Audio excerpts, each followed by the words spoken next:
एक गांव में आरती नाम की 20 साल की लड़की अपने माता पिता के साथ रहती थी। उसके माता पिता खेती का काम करते थे और वह लोग दिन भर बाहर खेत पर काम करते रहते थे और शाम होते ही वह घर लौट आते थे। तब तक आरती घर पर बिल्कुल अकेली रहती थी। गांव में तो बहुत से लोग रहते थे, लेकिन उसके लिए उसी के घर के पास रहने वाला आकाश नाम का एक लड़के से आरती की बचपन से दोस्ती थी। वह दोनों हम उम्र के थे और उन दोनों का रिश्ता हमेशा दोस्ती का रहा। जैसे जैसे वह दोनों बड़े होते गए, सब कुछ बदलने लगा। आरती घर पर दिन भर अकेली रहती थी, इसलिए आकाश भी आरती से मिलने उसके घर जाया करता था और उन दोनों में खूब सारी बातें हंसी मजाक होती रहती थी।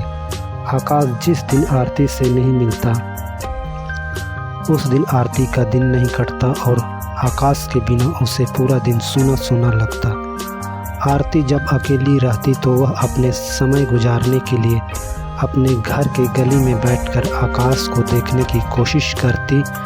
एक दिन आरती हमेशा की तरह गली में बैठी थी, तभी उसे आकाश अपने दोस्तों से बातें करता हुआ आता हुआ दिखाई दिया।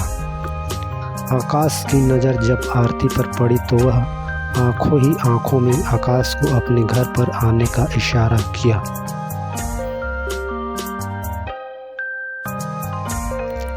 तो आकाश समझ गया कि आरती मुझसे मिलना चाहती है। वह कुछ दूर अपने दोस्तों के साथ जाकर वह अपने दोस्तों से बहाना बनाकर वापस लौटकर आरती के घर पर आ गया। उस समय हर रोज़ की तरह आरती घर पर बिल्कुल अकेली थी। वह आकाश को अंदर बुलाकर सोफे पर बिठाया और मुस्कुराते हुए बोली, तुम मुझसे उस दिन क्या कहना चाहते थे? मैं वही बातें जानने के लिए तुम्हें यहाँ पर बुलाई हूँ। आकाश कुछ देर तक आरती के हसीन चेहरे को देखता रहा। उसे इस तरह देखते पाकर आरती शर्मा गई। फिर आकाश ने कहा, आरती, मैं बहुत दिनों से तुमसे कुछ कहना चाहता था, लेकिन समझ नहीं आता कि मैं वह बातें तुमसे कैसे कहूँ। उसकी बात सुनकर आरती को लगा कि यह अपने दिल की बात कहना चाहता है। फिर आरती एक बार फिर मुस्कुराकर बोली, तुम्हें जो भी कहना है साफ साफ कहो, तुम्हें मुझसे डरने की क्या ज़रूरत है। आरती की बात सुनकर आकाश को कुछ हिम्मत मिला और वह बोला, आरती, मुझे नहीं पता कि यह बात सुनकर तुम्हें दुख होगा या खुशी।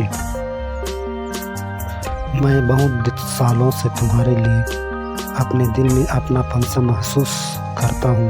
भले ही हम बचपन के दोस्त हैं, अब वह मेरी दोस्ती नहीं रहा। वह दोस्ती कुछ और रिश्तों में बदल चुका है।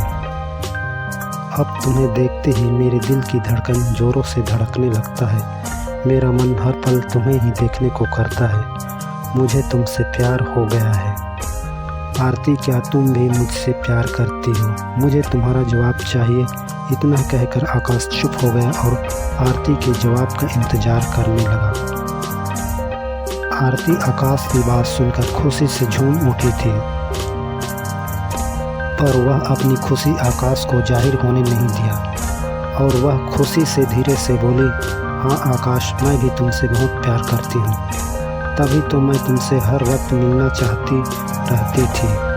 यह सब सुनकर आकाश सोफे से उठकर आरती के करीब आकर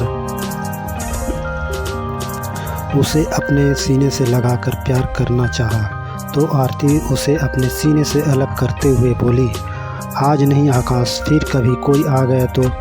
मगर आकाश उसकी बातों को अनसुना करके आरती से प्यार करता रहा। वह इस प्यार भरे मौके को गंवाना नहीं चाहता था। अब आरती का विरोध भी कम हो चुकी थी। वह कब तक पत्थर बनी रहती। आकाश के छुअन से वह भी पिघलने लगी और उसकी भी चाहत धीरे धीरे बढ़ने लगी, तो वह भी आकाश का साथ देने लगी। वह दोनों दो जिस्म एक जान हो चुके थे। फिर वह दोनों प्यार की सारी हदें पार कर लिया। जब उन दोनों का प्यार पूरा हुआ तो दोनों पसीने से लथपथ हो गए थे। दोस्तों, कहानी अच्छी लगी हो तो वीडियो को लाइक कर देना।